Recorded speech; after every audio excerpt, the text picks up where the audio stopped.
لیکن قرآن جس جزدان میں لپٹا ہوا ہے اس کو مہینوں ہو جاتے ہیں اس کو صاف کرنے کی نوبت نہیں۔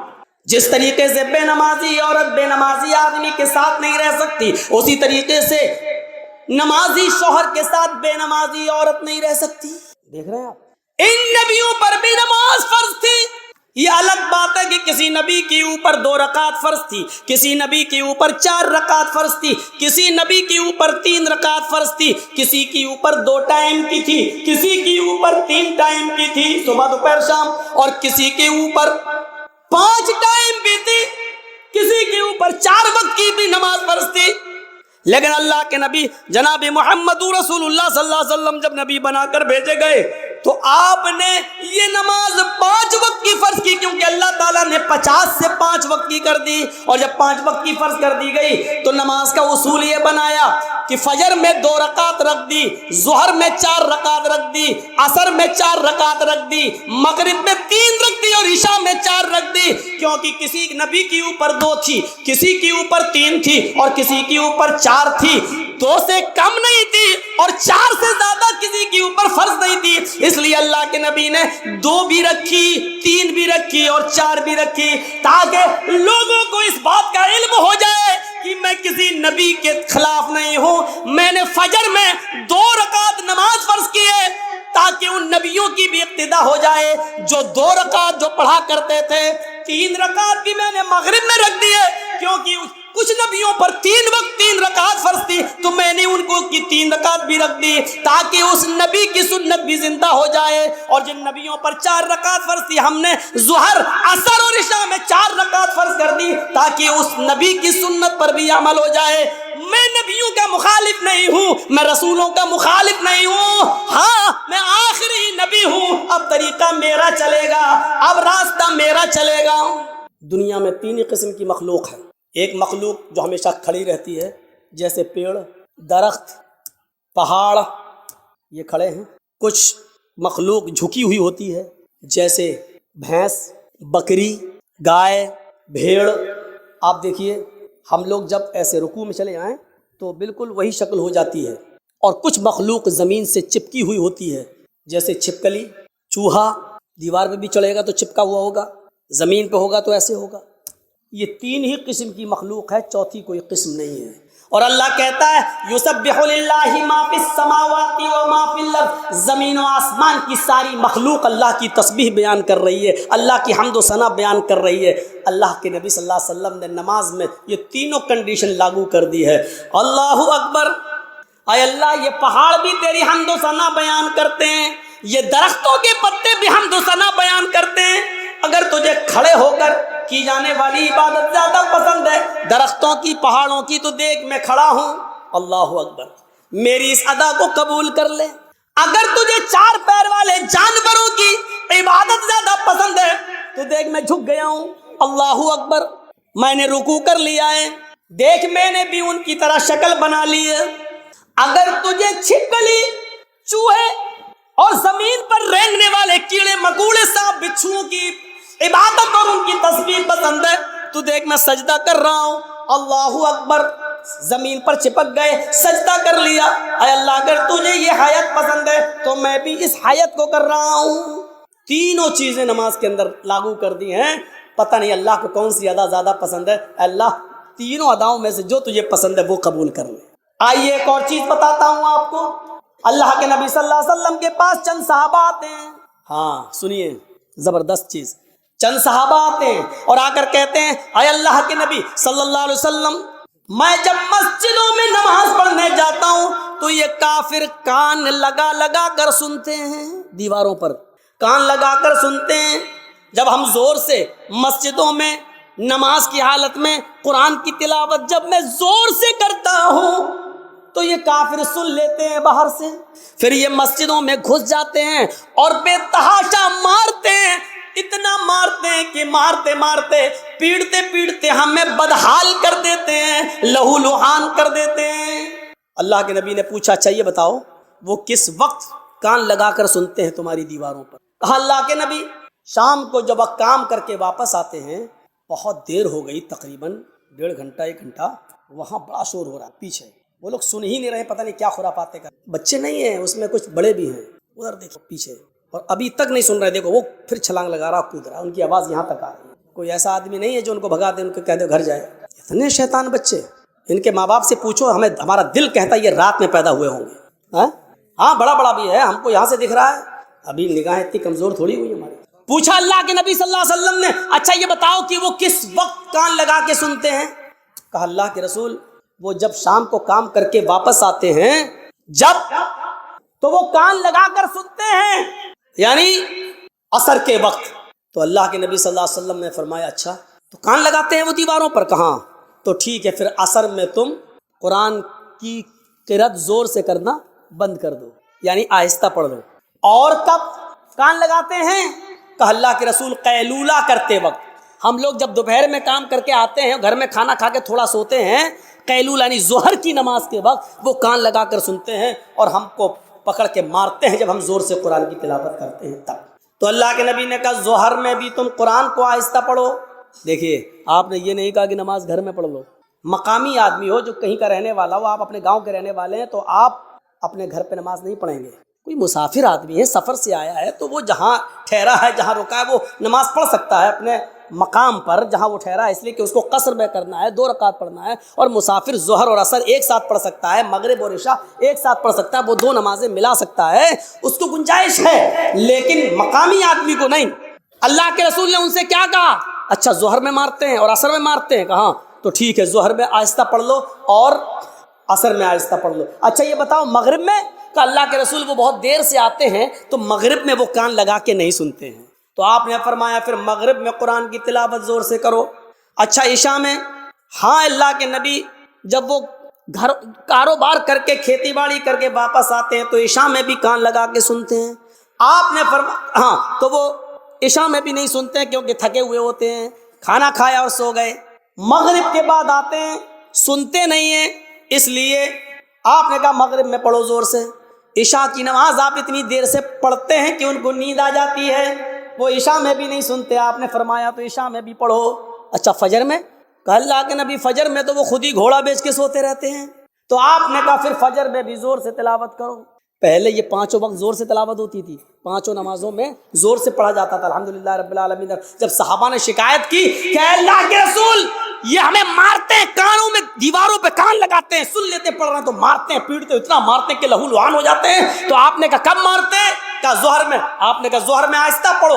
کب مارتے ہیں؟ کہا عصر میں. عصر میں بھی آہستہ پڑھو. مغرب میں؟ کہا نہیں زور سے پڑھو. عشاء میں سو جاتے ہیں وہ, زور سے پڑھو. فجر میں نہیں اٹھتے ہیں وہ, زور سے پڑھو. میرے بھائیو یہ سلسلہ چلتا رہا, بہت دنوں تک یہ سلسلہ چلتا رہا, اور اتنے دنوں تک یہ سلسلہ چلا کہ مکہ فتح ہو گیا. جب مکہ میں کامیابی مل گئی اور نبی کی حکومت آ گئی, تب صحابہ کرام نے پھر عرض کیا. اب جو چیز بتانا چاہتا ہوں وہ سنیے. اب صحابہ نے عرض کیا, آئے اللہ کے نبی جب ہمارے حالات خراب تھے, جب یہ ہمیں مارتے تھے پیٹتے تھے, جس کی وجہ سے آپ نے آہستہ پڑھنے کا حکم دے دیا تھا ظہر میں اور عصر میں, اب تو یہ مارتے نہیں ہیں, اب تو حکومت ہمارے ہاتھ میں آ گئی, اب تو مکہ اور مدینہ کی باغ ڈور ہمارے ہاتھ میں ہے. تو اے اللہ کے نبی ہمیں پہلی والی اجازت دے دیجئے, اب ہم پھر سے 5 وقت کی نمازوں میں زور سے تلاوت کریں. بھئی حالات اب ختم ہو گئے, پہلے حالات برے تھے اس لیے آپ نے آہستہ پڑھنے کو کہہ دیا, اب تو ہمارے فیور میں ہے حالات, اب تو ہمارے حق میں ہے حالات, تو اب کیوں ہم آہستہ پڑھیں, اب ہم زور سے پڑھیں گے. آپ نے کہا نہیں بالکل نہیں. صحابہ نے کہا اللہ کے رسول کیا یہ وجہ نہیں تھی کہ یہ لوگ ہمیں مارتے تھے اس لیے آپ نے آہستہ پڑھنے کے لیے کہہ دیا تھا؟ آپ نے کہا وجہ یہی تھی. کہا جب وہ ریزن ختم ہو گیا, جب وہ وجہ ختم ہو گئی, تو اب زور سے پڑھنے کی اجازت کیوں نہیں دی جا رہی ہے؟ اللہ کے نبی نے کیا فرمایا؟ آپ نے فرمایا اس لیے کہ بعد میں آنے والے لوگ جب یہ سوچیں گے کہ ظہر میں عصر میں آہستہ پڑھنے کی اجازت کیوں دی, اور مغرب میں عشاء میں اور فجر میں زور سے تلاوت کیوں کی جاتی ہے, جب یہ بعد میں آنے والے لوگوں کو پتہ چلے گا, جب وہ اس کی ہسٹری پڑھیں گے, جب وہ حدیثیں پڑھیں گے, جب ان کو معلوم ہوگا کہ صحابہ کرام مار کھاتے تھے, اتنا پیٹے جاتے تھے کہ ان کی چمڑی ادھڑ جاتی تھی, لہو لوہان ہو جاتے تھے, इसके बावजूद उन्होंने नमाज नहीं छोड़ी, मारे खाई लेकिन नमाज पढ़ी, आहिस्ता पढ़ी लेकिन पढ़ी, नमाज छोड़ी नहीं है। जब उनको इस बात का इल्म होगा तब उनको पता चलेगा कि साहबा किराम ने बड़ी से बड़ी मुसीबतें झेली है लेकिन नमाज नहीं छोड़ी है, नमाज तर्क नहीं की है, तो फिर वो भी नमाजी बन जाएंगे, वो भी नमाज के पाबंद हो जाएंगे। अब आपको अंदाजा है मेरे भाइयों, साहबा किराम मारे खाते थे, इतना पीटते थे कि उनकी चमड़ी उधर जाती थी, जिससे खून बहता था, लेकिन इसके बावजूद नमाज पढ़ रहे हैं। अल्लाह के रसूल ने कहा जोर से मत पढ़ो, आहिस्ता पढ़ो, लेकिन पढ़ो। नमाज ऐसी कंडीशन में भी माफ नहीं। हट्टे खट्टे तंदुरुस्त हैं और नमाज नहीं। मुझे डर लगता है यहाँ नाम ले लूं तो कहीं यूपी के होने वाले चुनाव में मीडिया वाले उसी चीज को उछालें और बीजेपी को फायदा ना पहुंचाएं।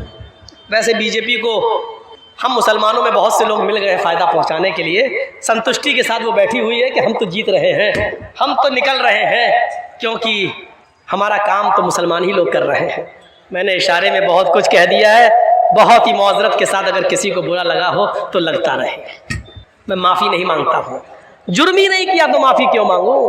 मैंने कोई गलती नहीं की बोलकर, इसलिए माफ़ी मांगने का सवाल ही पैदा नहीं होता है। तुझे बुरा लगा है तो ये तेरी विचारधारा है, अपने विचारधारा को आगे बढ़ा और सोच और समझ, ये सोचने और समझने की चीज़ है।